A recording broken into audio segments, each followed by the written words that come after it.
نے فرمایا کہ جو شخص پہلی رات قبر میں چاہتا ہے کہ نور آئے اور نور بھی نبی اور آل نبی کا نور آئے، وہ کثرت سے سورہ ملک پڑھا کرے، سورہ ملک کی تلاوت کیا کرے۔ جانتے ہیں جاننے والے صاحبان علم تشریف فرمائیں کہ ہمارے ایک اور عالم گزرے ہیں، علامہ حسین بک جاڑا صاحب، نام سنا ہوگا یقیناً۔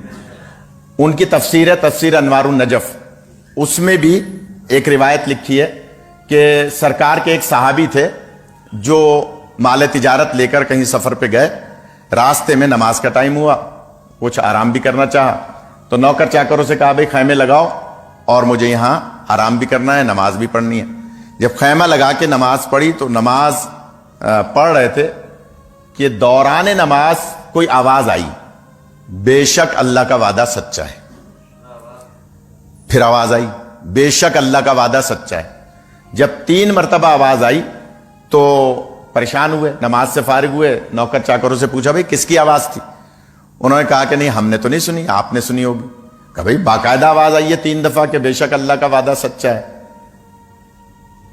نہیں سمجھ میں آئی، سفر مکمل کر کے مدینے پہنچے، سرکار کی خدمت میں سرکار انوار النجف تفسیر اٹھا کے دیکھ لیجئے گا سورہ ملک کی تشریح میں اور تفسیر میں، کہ کہا کہ سرکار راستے میں ایسا ایسا ہوا، میری سمجھ میں نہیں آیا کس کی آواز تھی۔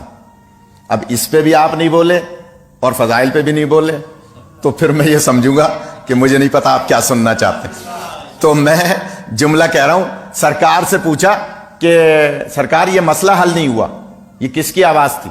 آپ فرماتے ہیں میں علم نبوت سے بتاؤں یا تم بتاؤ گے تم کون سی سورہ نماز میں پڑھ رہے تھے؟ یہ حال ہی، مارکس لگانے کا مطلب نہیں ہے سبحان اللہ نہ کہا جائے۔ تم کون سی سورہ پڑھ رہے تھے، کون سی سورہ پڑھ رہے تھے میں بتاؤں؟ اس نے کہا سرکار آپ تو بہتر جانتے ہیں لیکن میں سورہ ملک کی تلاوت کر رہا تھا۔ سرکار فرماتے ہیں تمہیں نہیں پتا، جہاں تم نے خیمہ لگایا تھا اس کے نیچے میرے ایک صحابی کی قبر تھی اور اسی قبر پہ کھڑے ہو کے تم سورہ ملک پڑھ رہے تھے۔